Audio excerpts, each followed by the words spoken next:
Halo, kembali lagi dengan saya Ria Putri Larasati. Di video kali ini, saya akan memaparkan tentang materi toksikologi yang berjudul Target Organ Efek Toksik. Sebelum memulai materi, jangan lupa like dan subscribe dulu ya. Terima kasih.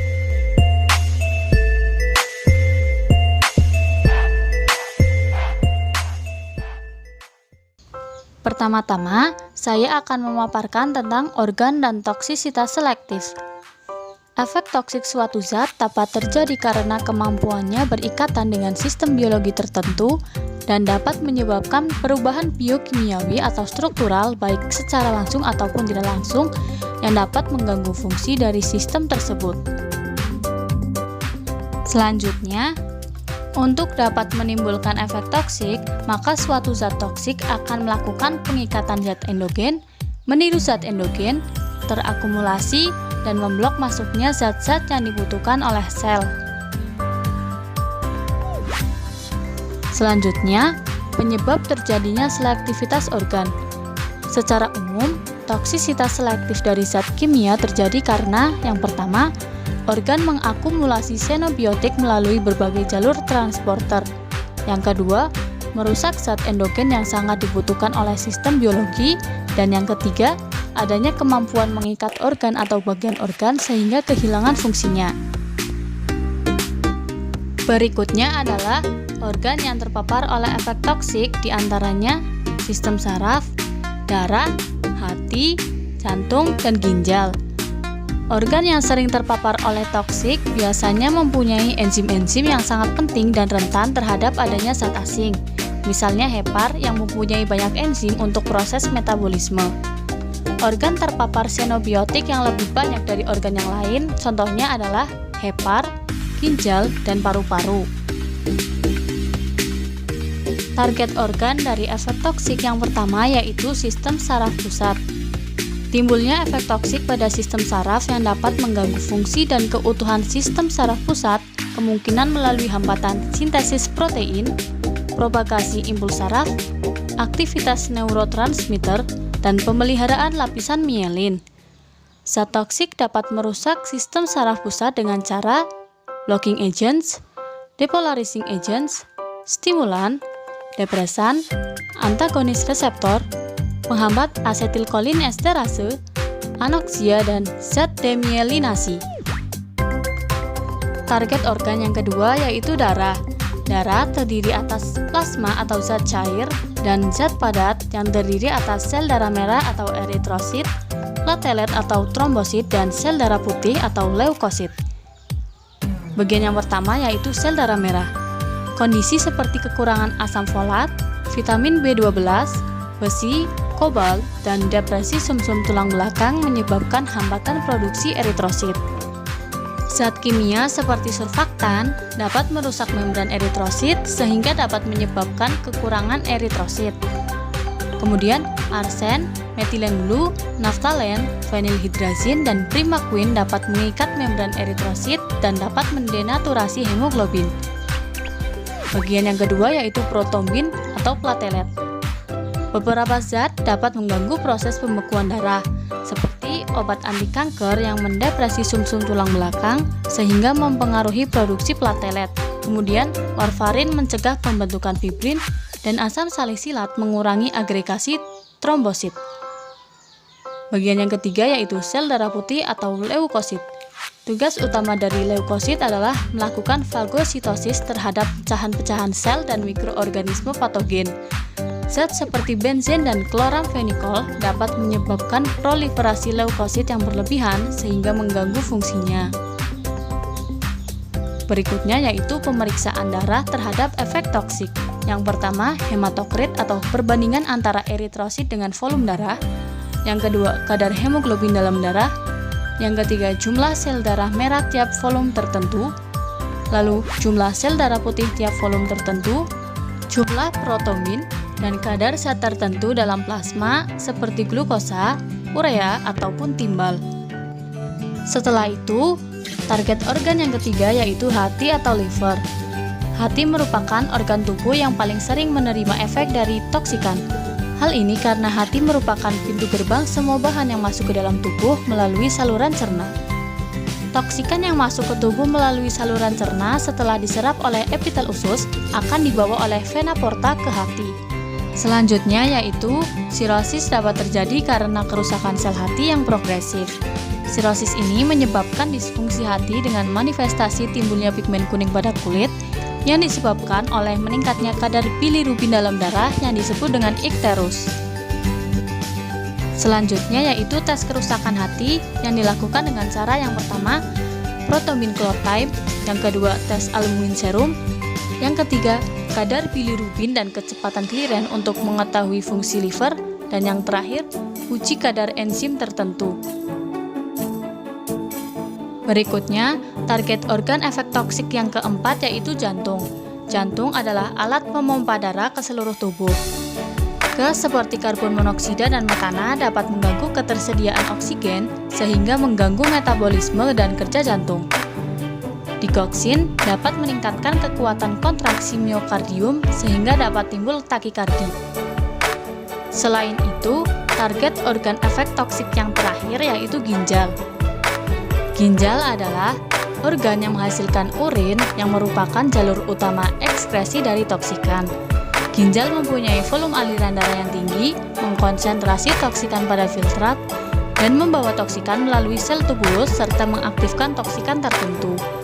Akibatnya, ginjal merupakan organ sasaran utama dari efek toksik.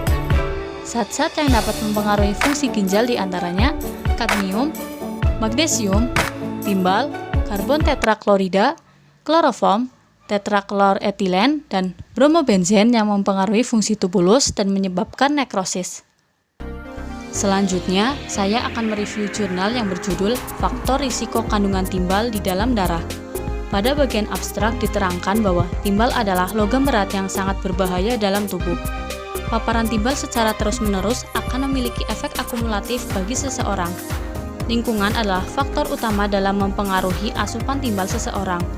Usia, jenis kelamin, dan tingkat gizi juga mempengaruhi tingkat darah seseorang dalam menyerap dan memetabolisme timbal dalam tubuh. Kemudian, perilaku seseorang seperti merokok juga sebagai faktor yang memungkinkan untuk memiliki kadar timbal yang lebih.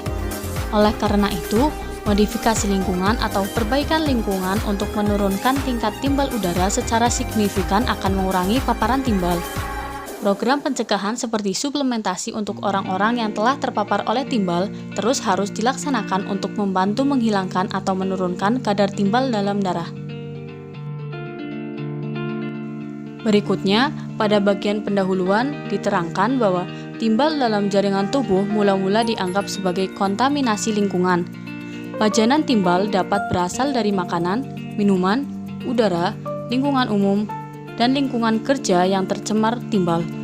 Dampak timbal merusak berbagai organ tubuh manusia, terutama sistem saraf, sistem pembentukan darah, ginjal, sistem jantung, dan sistem reproduksi.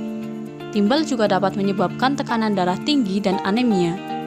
Beberapa penelitian menjelaskan bahwa beberapa faktor akan menyebabkan kandungan timbal dalam darah. Faktor tersebut dapat berasal dari lingkungan yang terkontaminasi, inhalasi, ataupun digesti. Selanjutnya yaitu pembahasan yang pertama, kadar timbal dalam darah. Kadar timbal dalam darah menggambarkan refleksi kesinambungan dinamis antara pemaparan, absorpsi, distribusi, dan ekskresi sehingga merupakan salah satu indikator untuk mengetahui dan mengikuti pemaparan yang sedang berlangsung. Rata-rata kadar normal timbal dalam darah orang dewasa adalah 10-25 mikrogram per 100 ml darah.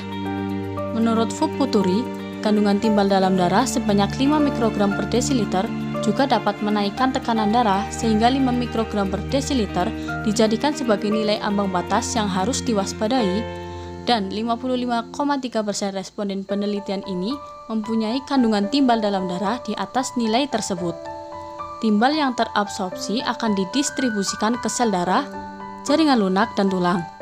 Timbal yang ada dalam darah akan diekskresikan setelah 25 hari, timbal yang di jaringan diekskresikan setelah 40 hari, dan timbal yang ada di dalam tulang diekskresikan setelah 25 tahun. Selain itu, Terdapat efek yang ditimbulkan oleh timbal dalam darah. Yang pertama yaitu gangguan biosintesis hemoglobin, yang kedua gangguan absorpsi kalsium, yang ketiga anemia, dan yang keempat keracunan akut. Efek yang pertama yaitu gangguan biosintesis hemoglobin. Efek pertama pada keracunan timbal kronis sebelum mencapai target organ adalah adanya gangguan pada biosintesis hemoglobin. Apabila hal ini tidak segera diatasi, akan terus berlanjut mengenai target organ lainnya. Efek yang kedua adalah gangguan absorpsi kalsium.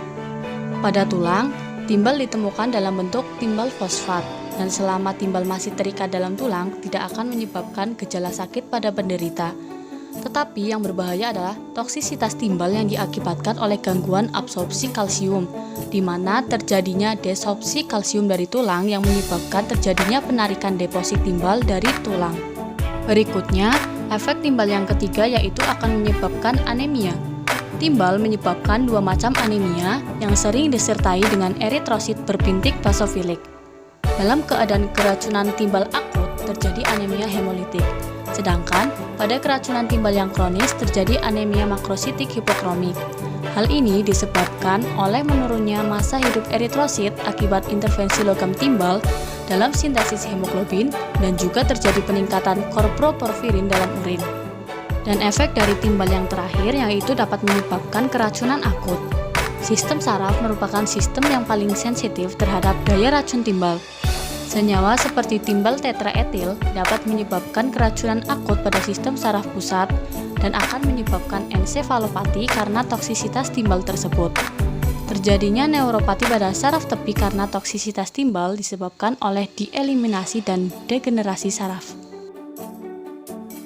Setelah itu, terdapat faktor yang mempengaruhi kadar timbal dalam darah.